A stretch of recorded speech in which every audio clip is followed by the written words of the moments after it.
I think we got a pretty good idea as to who's for real and who's looking pretty washed up. Jeff Saturday is the Colts interim coach. Jeff Saturday. What? No.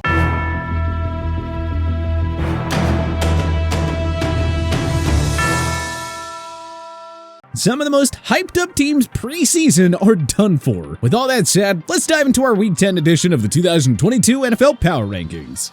Number 32, Houston Texans. Last time's ranking, 31.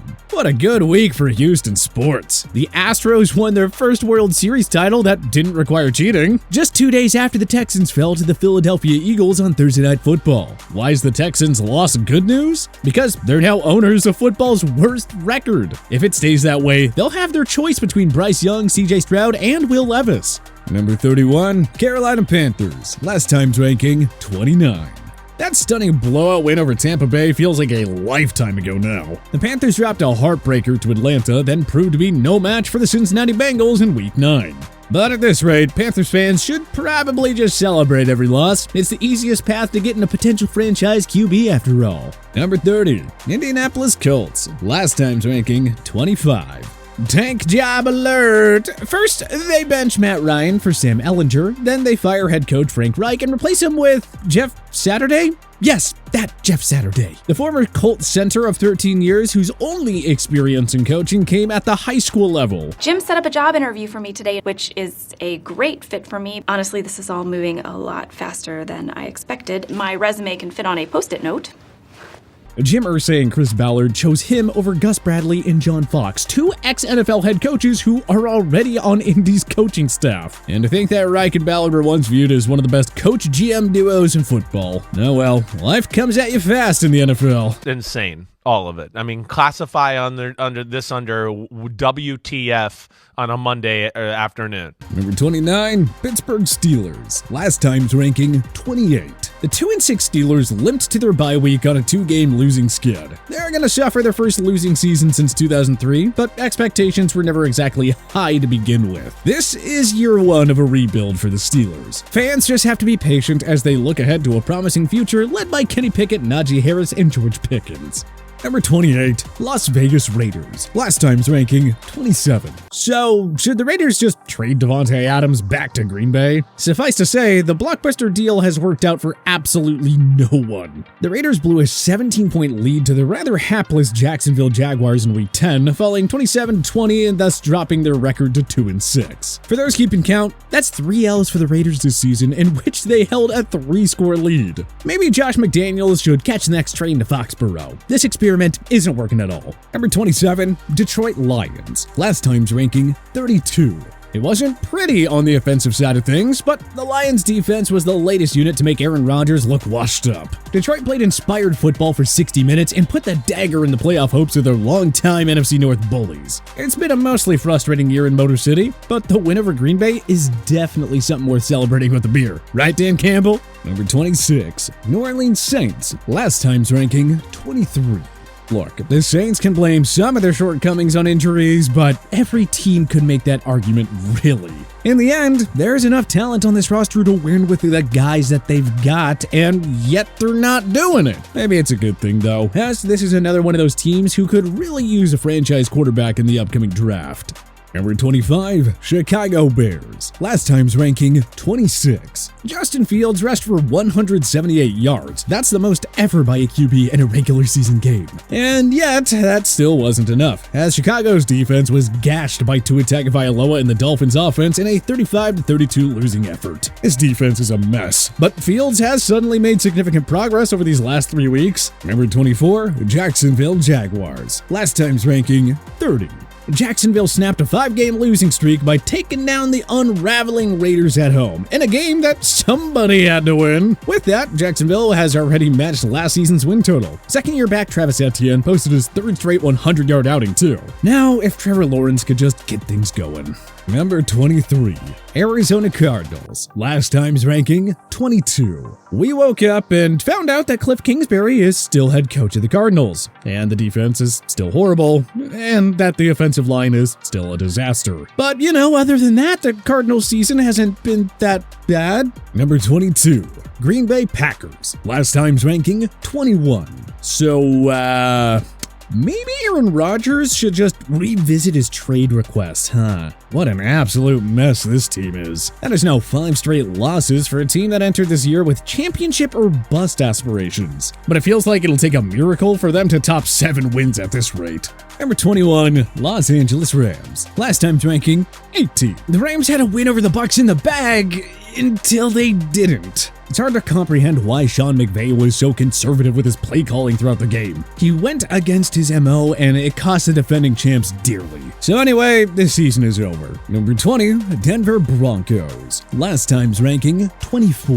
The Broncos got a bye week after defeating the Jaguars in London, and boy do they need it. The AFC South leading Tennessee Titans are next on the schedule, and the Baltimore Ravens and Kansas City Chiefs are looming ahead as well. At 3-5, the Broncos probably need to go to 8-1 the rest of the way to make the playoffs. Number 19, Washington Commanders. Last time's ranking, 17. The Commanders played excellent football and nearly upset the Minnesota Vikings. Hey, there is no shame in losing to one of the league's top teams. Chase Young is on the verge of making his season debut, so that should give this defense quite a boost. The vibes can't be that bad in Washington, considering the news that Dan Snyder is finally gonna sell the team. Number 18, Cleveland Browns. Last time's ranking, 16. The Browns' bye week came at a perfect time. Look at their next 3 opponents, at Miami, at Buffalo, and versus Tampa Bay. We don't want to tell Kevin Stefanski how to do his job, but, maybe he should just give the ball to Nick Chubb 25+ times per game until Deshaun Watson returns. Number 17, Tampa Bay Buccaneers. Last time's ranking, 20. It certainly wasn't pretty, but the Bucs owe nobody an apology. They narrowly avoided what would have been a disastrous 4th straight loss, sneaking by the Rams to move back into a tie for first in the NFC South. How will they fare against the surprising Seattle Seahawks in Week 10? Stay tuned.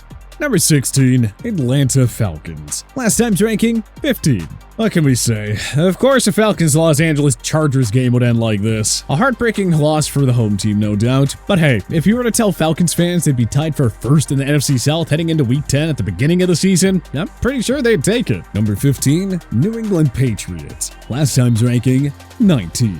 The Patriots demolished the Colts on Sunday, and it cost Frank Reich his job. New England certainly isn't interested in style points. They're just playing lockdown defense and running the ball down their opponents' throats. And you know what? It's working. Number 14, Los Angeles Chargers. Last time's ranking, 12. The Chargers outlasted the Falcons in a game that seemed like neither team wanted to win. And while it may not matter how these wins look when it comes to the standings, it does matter for the power rankings. So, despite getting the W, the Chargers still managed to drop a few spots because they just haven't given us much reason to have faith in them. Number 13, San Francisco 49ers. Last time's ranking, 10. The 49ers were on bye week, which means an extra week for Christian McCaffrey to get even more familiar with the playbook, and an extra week for guys like Deebo Samuel and Nick Bosa to get healthier. This team is capable of making a ton of noise in the second half. Don't be surprised if they find themselves in the top 5 of our power rankings within a few weeks. Number 12, New York Giants. Last time's ranking, 9. The Giants were also on a bye week, and 8-2 is looking awfully promising with the Texans and Lions up next on their schedule. They were certainly one of the biggest surprises of the first half, so let's see if they can keep it going, or if it was all just smoke and mirrors. Number 11, New York Jets. Last time's ranking, 14.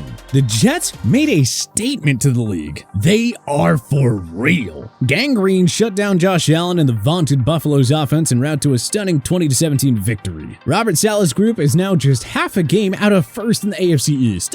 Just as the entire NFL universe had predicted. Number 10, Cincinnati Bengals. Last time's ranking, 13.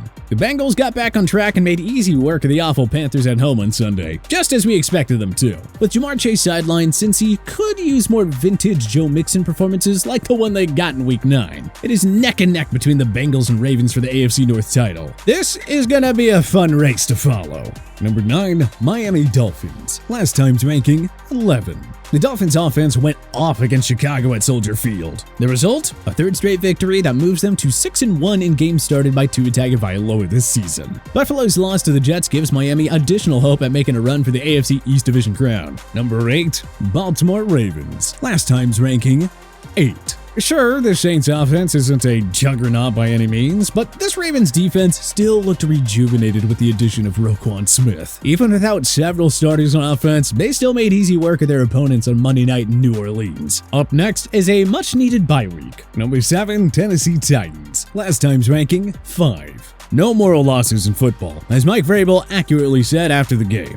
But, we're sure the Titans aren't kicking themselves too much here. The Titans are still cruising on their way to a third straight division title. It's just about getting their key players healthy down the stretch. Number 6, Seattle Seahawks. Last time's ranking, 7.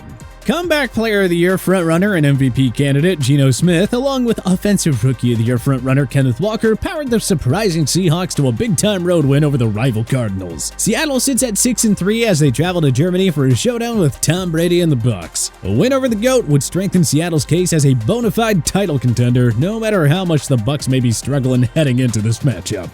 Number 5, Dallas Cowboys. Last time's ranking, 6. The Cowboys enter their Week 9 bye with a 2-game winning streak, and now Mike McCarthy gets a shot at a long-awaited revenge with the Cowboys traveling to Lambeau Field to take on the self-destructing Packers. Many things have gone the Cowboys' way so far this season, but beating McCarthy's former team on the road would be the cherry on top. Number 4, Buffalo Bills. Last time's ranking, 2. The Bills brought their C- game to the Meadowlands on Sunday, and the result was a 20-17 road loss to the Jets. Not a good performance by Josh Allen and the offense, who entered this contest on a 4-game winning streak. We understand if Bills fans are a bit concerned here, as they're now 0-2 in division games this year. But they're still the most complete team in the AFC heading into Week 10, and Sean McDermott's group can further cement that notion with a win over the Minnesota Vikings. Number 3, Minnesota Vikings. Last time's ranking, 4. Speaking of the Vikings, this is what good teams do. They find ways to win games even when they probably deserve to lose. Kevin O'Connell's Vikings played poorly for 45 minutes against the Commanders, but the group found its rhythm and put up 13 fourth-quarter points to escape with a win. At 7-1, the surprising Vikings have the NFC North in the bag. Now it's time to set their sights on top spot in the NFC and a first-round bye. Number 2, Kansas City Chiefs. Last time's ranking, 3. The Chiefs didn't play their best football on Sunday night, but you don't get bonus points for style. The defense clamped down on Derrick Henry when it mattered most, and the Patrick Mahomes-led offense finally found its rhythm in crunch time. The Chiefs and Bills are now tied for the best record in the AFC, and trust us, home advantage in that conference is absolutely pivotal. Number 1, Philadelphia Eagles. Last time's ranking, 1. The Eagles didn't play their best against Houston on Thursday night, but fortunately, the Texans are football's worst team. Could we be in for the first ever 17-0 season? It's not too early to start talking about it. Stay tuned. But what changes would you make to our Week 10 edition of the 2022 NFL Power Rankings? Join us in the comments section below. If you like this video and learned a thing or two, clicking the like button helps out a ton. And hey, we appreciate it. If this is your first time coming around to TPS though, subscribing is a great idea because we put out videos like this every single day. But as always, thanks for watching and we'll see you guys next time.